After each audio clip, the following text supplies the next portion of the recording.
Hey guys, and welcome to or back to the Pause in Pursuit podcast with your host, Summer Clark. Guess what, guys? I actually have an actual update for you guys. I have a life update for you guys. I can't remember the last time I actually had a life update for you guys because life has been pretty dull and pretty boring over the past 5 months because of Arrow's injury and castration and stuff like that. But we're back. We're back doing things and living life, and we actually are doing things now that are worth talking about. So, life update over the past week. First of all, we went to Ogilvy 5 to 7 show on Thursday as a bit of a last minute prep for GB Tryouts, which was Saturday, Sunday. And my aim for that was purely to get Arrow out competing on the Astro and obviously hold his seesaws before GB Tryouts, as our last competition was AWC back in September, which is crazy to think about. So I know we've been doing bits of training as part of his rehab and stuff over the past few months at my field, but I wanted to, get him into a competition environment because, as you all know, the dogs know when it's not a training environment, when it's competition, and it's completely different. We feel different. We're more nervous because we're being watched, etc., etc. Even when it's a small show and the results don't matter, if that makes sense, I still feel different than I do just at training in my own field. That's normal. So I just wanted to get both of us running in that kind of environment. And he was amazing. Really, really happy with him. He gave me 2 out of 2 perfect seesaws first time, which blew my mind because, as we know, last season and every other season, he's always had issues with his seesaw, and I've been working really, really hard on that. And he hasn't seen a seesaw in a competition environment in 5 months. And the first 2 he sees back, he does perfectly. So buzzing about that. And he even picked up an agility win as well, which was really nice. A little bonus. So we got a nice, big, pretty pink rosette. So yeah, that was a fun time. It felt amazing to be finally back out competing. Obviously, I've missed it so much over the past 5 months. Haven't wanted to moan and whine too much, but it's been hell and horror, basically, not being able to compete. So yeah, so happy to be back, and nice to get out and practice for GB Tryouts. Obviously, with GB Tryouts coming up, I was doing a bit of sort of reflecting about the past 5 months and how I was feeling going into GB Tryouts, and just thinking about how this is the 3rd year now that our prep for GB Tryouts has been completely thrown off due to some sort of injury, either myself or Arrow. Myself for the past 2 years, and now Arrow, happening in October. It's October every single year, and it's really frustrating, and it does feel like we have the winter curse. Honestly, scared for this October, just don't want it. The October that nothing happens will be incredible, and I'll be very happy. But despite that being so frustrating, I did know that we've been able to show up and perform well at GB Tryouts despite this in previous years, because the 2 previous years it has happened, we've still gone on to make the GB team, and obviously last year performed very well. We got the bronze medal last year. So I was fairly confident that we could do it again. Obviously not as confident as I would be if we'd had a full prep, but I thought, well, we've done this before, we can do it again. And yeah, it's just another example of our journey not being linear, as it never has been from the very start. But like I said before, as cheesy as it sounds, I am grateful for the resilience and determination Arrow's journey does keep teaching me. It is relentless, but yeah, it's doing me good as a handler and trainer in the long term. And yeah, we do have a lot of fun as well as frustration, but yeah. As for the year, we are given a proper winter of prep. I am very excited for that. But yeah, for now, we did what we could. And it was time to get going. And we had GB Tryouts Saturday, Sunday. So I've had a few people since message me and say, well done, will you make the team, do you think? And I'm like, there's another weekend. I actually had a few people messaging me that after Saturday. And I was like, I have tomorrow and 2 more days. And they were like, what? So yeah. As good as the weekend did go, in my opinion, all things considered, there is another weekend to get through. So we cannot, we obviously can't relax after one weekend. You have to keep pushing and try and be even better the next weekend. But all in all, I honestly could not be happier with Arrow over the GB Tryout weekend. Like I said, 4 months off with an injury, and I loved every single one of our 5 runs over the weekend. He only made 2 split-second errors over 5 runs. Literally just 2 little errors over 5 runs, which I still can't believe. And that does make that our most consistent tryout weekend to date. We have never been that consistent over 5 runs before at GB tryout, so that excites me, especially considering we did not have much prep or any real prep at all apart from rehab. And honestly, the difference in how we felt as a team compared to last year was proper astronomical. Like, I cannot even describe it. I honestly think the breaks do us good because we do seem to always come and make a comeback, which is really, really cool. My favourite run of the weekend was Agility 2 on the second day. It was actually our last run over the 5 runs, where we went clear and finished 4th out of 24 with exactly 2 seconds held on the seesaw. So I believe that would have put us in the lead if I hadn't held the seesaw. So that's nice to know if it was, say, the EO final or whatever, if I had to release it quickly. We just had a brick out of the wall in jumping 1 and a pole down in the quote-unquote EO final. But again, really, really good times in both, which would have put us in the top 3 both times, which is really cool. As annoying as it is when it's a brick or a pole, it is what it is. There's not tons you can do about it. And they were the only 2 of the whole weekend. And Arrow has had periods in his career before where he's been knocking like at least 1 pole in most runs. So yeah, two knocks over the 5 runs, again, can't be too sad about that. Then our other 2 runs in agility number 1, he uncharacteristically took the face side of a backside, which looking back, I think this was due to it being so close to the crowd and the fence, as I did cue it correctly. Like, I had my arm out, I was saying it nice and early, I was leaning into the jump, into that wing. And then looking back, I was like, actually, he had to run between the wing and the fence, like right at the crowd, between the fence and the wing, to go round the backside. And him being him and sensitive, I just don't think he liked that. So I think that's why it happened, because he usually is great at his backsides. But who knows? But yeah, the rest of the run was perfect, and he gave me another perfect seesaw. In jumping 2, now, I had the choice to either prioritise blocking an off-course jump or an off-course tunnel just after. I chose to block the tunnel. As we know, Arrow is the biggest tunnel monster, so I was like, yep, that's got to be the right decision. And he did take the off-course jump. It was one of those situations that was a big gamble. You had to make a choice and just trust it and stick to it, and it either pays off or it doesn't, and it didn't this time. But again, rest of that run was spot on, and that was such a tight and tricky course with lots of traps. That was definitely the hardest course of the entire weekend. So yeah, those 2 were ease, but I was still so happy with the runs, if that makes sense. But now this is where I'm going to get into the bulk and the topic of this episode. So runs aside, what I'm the most proud of over the weekend is my mental approach. So I've discussed this on the podcast before. I have struggled quite a bit with the mental side of competing at a high level in agility, as a lot of people do, and is quite normal.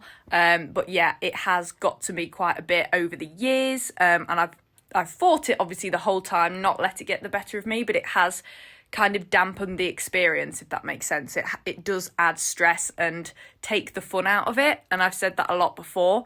And although I wasn't able to prep Arrow properly over this past winter, I have been putting a lot of time and effort into overcoming mental barriers for myself behind the scenes, and really working on developing that attack mindset as opposed to letting fear of failure hold me back.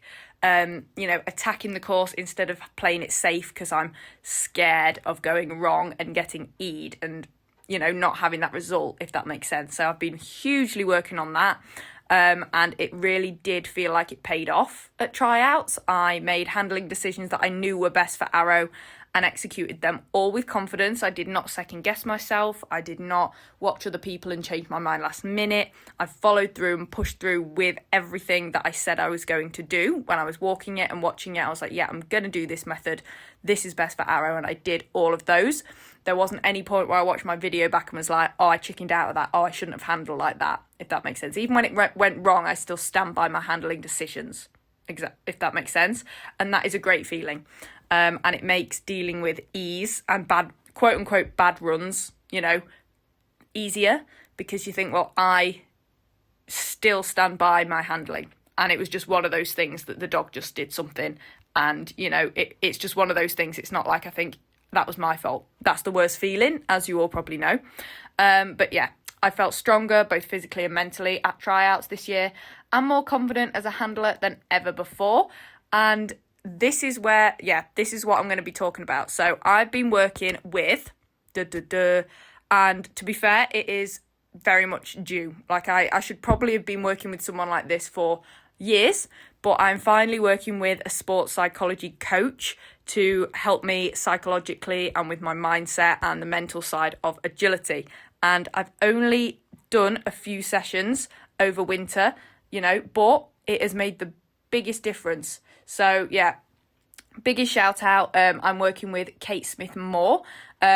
She's been working with me and passing on her expertise in sports psychology, and I'll be continuing working with her, hopefully for the foreseeable, because just the few sessions we've had have made huge amount of difference, and it's just techniques for me to put into practice on my own. We did some stuff together that she led me through.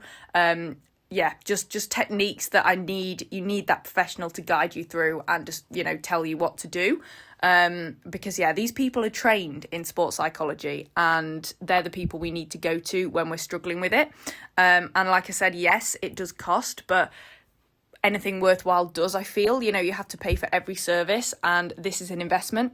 This is an investment in my agility career, in my opinion. And I'm really enjoying it, and it has made all the difference. Like I said, just a few sessions over winter, and I feel like a completely different person at the GB tryouts. I'm actually hoping that Kate will join me on a future episode of the podcast, so stay tuned for that, maybe.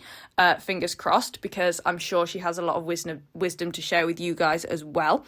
But that is my little roundup of what's been going on lately, including obviously GB tryouts. But today, I'm basically going to be going through why I have a sports psychology coach, and all the benefits to it, and how it's helping me, and how I think it could help you as well, because I do highly recommend it to everyone. Even if you're not specifically really struggling with the mental side of agility, I think anyone who's competing in a sport, not just at a high level, but at any level that you find maybe a lot of pressure, or just mentally challenging, or if you struggle to control your nerves, or you struggle to deal with it when it goes wrong, I think everyone can benefit from one, and just especially if you're aiming to compete at the highest level, because any sport competing at the highest level, it's a lot of pressure for anyone, and I'm more of a naturally anxious person anyway, take that as you will. I always have been. So to then compete at this level, it amplifies that. So I knew I was due some professional help. So basically, I'm just going to be running through some of the benefits. So point number 1 is sports psychology coaches help enhance your focus. Okay, so athletes learn to stay in the moment, reducing distractions during competition and improving concentration. Okay, so a big part of competing in agility is focusing on the task at hand, focusing on yourself and your dog and what you need to do and the handling decisions you've made, and really, blocking out distractions. So, learning to stop thinking about, these people are watching me, and thinking, who's watching me? What are they going to think if I go wrong? Blah, blah, blah. Yeah. So you've got those distractions. There's a lot of noise. So you've got people talking, dogs barking, anything like that. Maybe you're competing outdoors and the weather, it's spitting or it's really windy. So these are all distractions that psychology coaches can help you block out through techniques, if that makes sense, and really focus on just you and your dog and executing the course, basically, and just really staying in the moment, not thinking, I'm worried this will go wrong because I will feel terrible afterwards, or I wish I'd walked a different handling option or something like that, or I wish I got more time to walk the course. No point in thinking about that. Athletes working with coaches learn to stay in the present moment and do what you can do in the moment, because you can't change the past, can't do anything about the future. You can just do what's happening right now, and that is, like I said, executing the course, and improving concentration. So the more you can concentrate on the job at hand, the better likely you are to follow through with it to a high standard. Okay, so enhanced focus is a big one.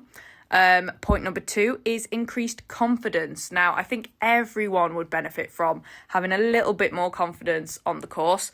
A lot of my students, obviously I'm not a psychology coach, but I am an agility instructor, and a lot of my students come to me with a lack of confidence as well, and I can help them in the sense of I can help them build on their skills and develop skills as a handler and, their dog. So if they know they have handling skills and their dog has, obstacle specific skills, they will go into a competition more confident because they know they have those skills, but it still doesn't delve into the mental side of it the same, if that makes sense. Whereas coaches help athletes replace negative self-talk with positive self-assured thinking, and this reduces self-doubt. Okay, so mantras is one thing that I have worked on with my psychology coach. So, getting mantras in place to tell yourself in the build up to a run or a big competition that replaces negative self-talk. For example, if you're thinking, we can't do this, this is too hard for us, I don't deserve to be here, imposter syndrome creeps in, replacing that with positive self-assured thinking, like, we can do this, we put the work in, we deserve to be here, we've worked hard for this moment, stuff like that. And it sounds like it wouldn't make a difference, but when you do it properly and implement it properly and at the right moments and in the right way, it does really, really work. And obviously this then reduces self-doubt, because if you doubt yourself in anything, you're never going to do it very well. Okay, trust me on that one. You have to believe in yourself if you're going to follow through with something and do it well.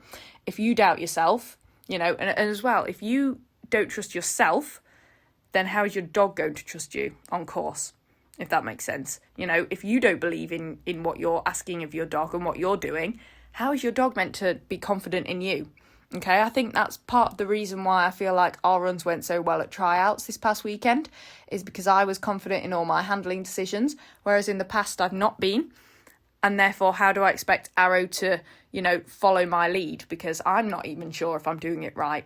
Do you know what I mean? And I think that's sometimes why dogs go off and take off-course obstacles, because they're guessing what's right, because the handler's not conveying that confidently, so that's confusion for them, if that makes sense. So yeah, increased confidence is a huge one, and I think probably one of the most crucial parts of competitive sport, especially at a high level.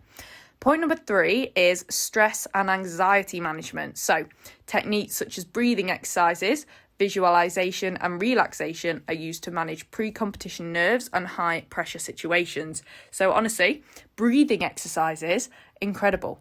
And it's physiological, like it actually stimulates it does something to your nervous system. Can't remember exactly, but when you do it, this is why you need the psychology coach. It is unreal. I think it regulates your nervous system. I'm pretty sure that's what it does. The correct breathing exercise, and you've got to do it correctly, certain amount of time inhaling, holding and breathing out and stuff like that. It really, really does change your internal state. And visualization as well. I always use visualization now. I did this a lot at the GB tryouts where, I'd finish walking the course, I'd go outside, find a quiet space on my own, and I'd mentally walk it. So I'd just have a little space in the car park, and I'd just walk through the handling movements with my eyes closed, trying not to walk into anyone passing by, and visualise the course and visualise exactly how it's going to go. I think I've spoken about visualisation quite a few times on here before. I also spoke about visualisation with Christopher Anderson in our episode, so have a look a few episodes back. That one was really, really cool. Performance enhancement for the agility handler, it's called, with Christopher. But visualization is super powerful, and a psychology coach can teach you how to do that again properly and guide you through it.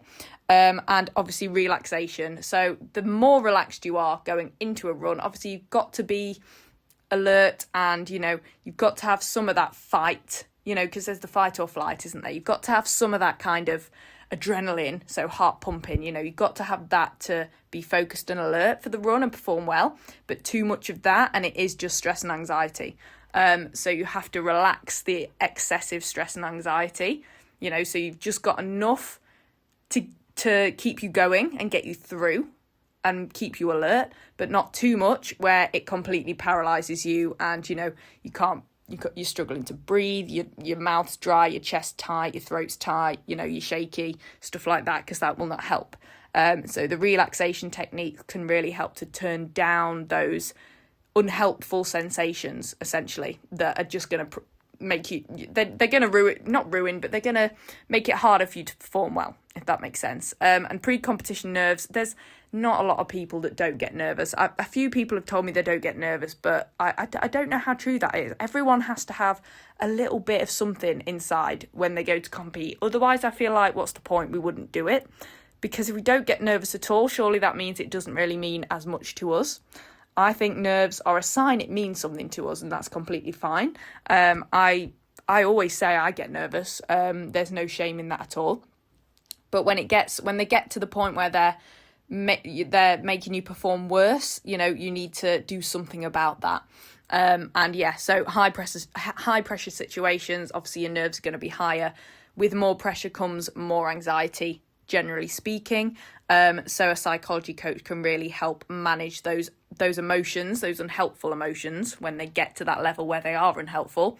Just manage those and turn them down where you can still perform through them. Point number 4, improved mental resilience. So athletes learn to view mistakes as learning opportunities, reducing frustration and preventing a downward spiral after errors. So this was a big one for me. So if I went wrong, if I handled wrong, if I made a mistake on course, I would come out of the run and spiral mentally downhill, quite poorly often, where I would struggle to get over that run. And when you're competing at a high level, and especially in a sport like agility where you have several runs, it has to be a clean slate after each run. You have to forget it, dust it off, learn from it, go again from nothing because you've got another run to do. Sometimes in the space of like an hour, if that makes sense. Always on the same day, isn't it? Generally speaking. So it's really important for us as handlers to be able to do that and to, like I said, move on when a run goes wrong. And it's not a case of ignoring the run and pretending it didn't happen. It's a case of learning from it constructively without spiraling and blaming and guilt and that horrible feeling of regret. And instead learning from it, taking the lesson, closing that door and moving on to what's next. I've really needed to turn my mindset about mistakes around from I screwed up, that's a negative, to yes, I did something that caused the run to go wrong, but I won't do that again. What would I do next time? And then next time I could do that, if that makes sense. This reduces that frustration because it actually makes you think, well, I'm glad that happened because now I'm going to be better in the future. It's just it's a strategy to cope when you make mistakes, because everyone does make mistakes. And it's hugely important that you can learn from and move on from that and not let it affect you going forward into your next run or into your next competition. Okay, because a lot of the time, maybe we have a few bad runs in a row and then we get, the downward spiral just keeps escalating with each run. And then we get into such a rut that it's really hard to get back out of it. So if we've got the strategies to get over each run, that doesn't happen, if that makes sense. That cannot happen. It cannot build up like that. So that's been huge for me. Point number 5, motivation and goal setting. So coaches help athletes define clear, achievable goals and maintain intrinsic motivation, ensuring they train for the right reasons. This is also massive for me. So goals are really helpful because they give us that motivation to get up and crack on and train hard and recover even harder and do all the right things, even when we don't feel like it, because we're never always going to feel like it. A lot of the time, especially in the winter, which a lot of people use as their main training period in the year, motivation is going to be low because it's cold, it's wet, it's horrible, we don't want to do it. Wet, by the way, I'm not saying run in the rain, don't do that. But you know what I mean, it's cold, it's miserable, it's dark, it's just not nice. So motivation is going to be low at times, but we've again got to have that discipline and those strategies to push forward anyway. And the goals, setting achievable, exciting goals that mean something to us for certain periods, realistic obviously though, they just help us get on with what we need to get on with. They give us the motivation to work for that goal because we know that if we don't put in the work, we won't reach that goal. And, the meaning behind that goal is so strong and it means so much to us that we would do anything to achieve it. And there you have it. There you have your motivation to work. And then maintaining intrinsic motivation as well is really important. So, why do you do agility? Why do we train? We've got to have those wholesome kind of intrinsic reasons that are sustainable, and they're not sort of fruitile. Like, it's not, oh, because I like winning. There has to be a real intrinsic reason inside of you that you do agility and you keep doing agility and you keep training and competing. Because if it's just to win and you have a period where you don't win, because we all go through that, then you're going to want to quit and you're going to lose that motivation, if that makes sense. So that is something that, coaches can help us with. Point number 6. Point number 6, better team cohesion. Okay, so I know agility is generally an individual sport, but when you're competing in it at the highest level, so for example, Team GB, there's the team event. There's a team event and there's the individual event. So being part of a working team is very important for agility if you're aiming to do that. So psychologists improve team dynamics by helping athletes foster better communication, trust and shared purpose with their teammates. So you have to be a good team player if you want to compete at agility at the highest level. It isn't always about just wanting yourself to win. You have to be able to root for others and work together with others. So for example, at EO or AWC in the team event, you've got to be able to communicate with the other handlers in your team to, decide on handling options. And obviously you all know your own individual dogs and partnerships the best, but it's nice to have that little support system where you're all working and competing for the same result, if that makes sense, and all of your results matter and go together.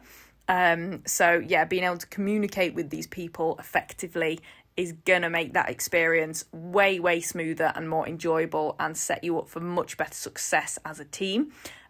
Trust as well. Trust is a huge part of just having that bond with someone and that relationship. And then obviously shared purpose with the teammates. So you all want to do well because your results go together to produce the overall team result. But again, purpose doesn't just want to be result. You want a deeper purpose. That goes back to my, point before about intrinsic motivation, training for the right reasons. So having that intrinsic shared purpose with your teammates does go a long way. And just because we compete in agility does not mean that we are great communicators or great socially. So, psychological coaches can help us with that, especially if we're not that naturally great at it, for example. But I think that's one of the things that we don't realise is important when we're competing in agility. Even if it's not in an actual team event, it's still really important to have that kind of support system around you of other people in the sport and stuff. Even just at shows when there aren't any team events, like I said, having support around you does make all the difference to your results. Not just, having that around yourself to improve your own performance, but also being able to offer that to others, if that makes sense, because it just makes the entire experience way better for everyone involved. So point number 7, and the last point, it's quite annoying that I've only got 7 points actually, that's getting my OCD, but the last point is recovery support. So athletes are guided through the mental challenges of returning to sport after an injury, rebuilding confidence in their physical abilities. So again, obviously this has been a big one for me. For us, it's not only handler injury, but also dog. And recovery is difficult. You wonder if you're doing the right things. I mean, hopefully if it's you've got a good physio or doctor or whatever guiding you through your rehab, or if it is your dog like Arrow was over winter, you've got a good vet physio to do that for you, like I had Megan Hunt at Pace Therapy helping me through that. But especially if it's your own injury, a sports psychology coach can guide you through the mental challenges of rehabbing and then finally returning to agility after that injury, because it is such a mental there's a mental barrier there.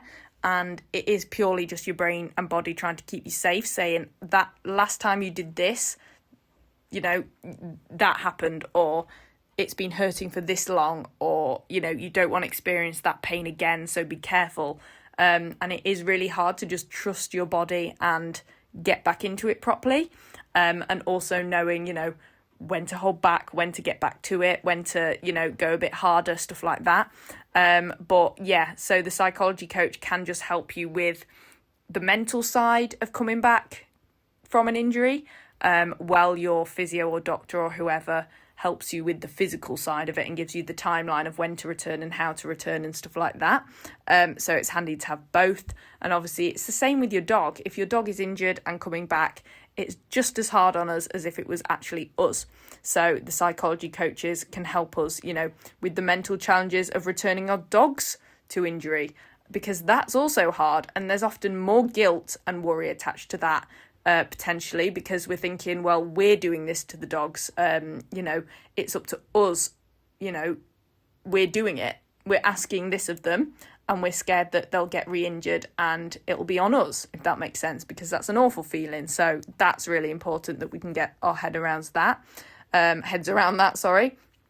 yeah, just rebuilding confidence in either ours or our dog's physical abilities, and, just staying strong in that scenario, because it is such a tough scenario. And if you haven't been through that, I am very happy for you, because it's horrible and I wouldn't wish it on my worst enemy. But it's just another thing that sports psychology coaches can offer us. So that is all my points for today, guys. I hope you took something from this episode. I do recommend a sports psychology coach if you guys, feel like you would benefit from one, even if it's just 3 sessions a year or 3 sessions throughout the season, because obviously money's involved. I'm not taking that for granted. But yeah, even just 1 session to get you started, and then, doesn't have to be weekly, doesn't have to be monthly, whatever, it's completely up to you. But talking to someone who is a professional in that field is super helpful, or at least it has been for me. So I do highly recommend it. But anyway, guys, yeah, that is it from me.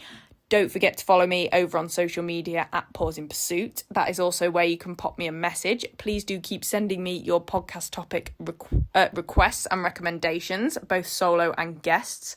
So do tell me what guests you would like to see on the podcast in the future, and what topics you would like me to speak about with those guests. That would be cool. You are pretty much completely guaranteed to get your request turned into an actual episode if you submit one, so do not feel shy. Also, if you enjoyed today's episode, please leave the podcast a 5-star rating and review on Apple Podcasts or Spotify. That would mean the absolute world to me. And also make sure you're following the podcast on whatever podcast platform you use to stream your podcasts, so that you don't miss any future episodes. And I think that is, I also offer one-to-one and group class in-person training in Lincoln. So if you would like me to help you guys out, get into the 2026 season and kickstart it really well and get some training in before it kicks off properly, I would love to work with you guys. So please do reach out. I will let you know what my availability is, if I have spaces in any group classes you're interested in.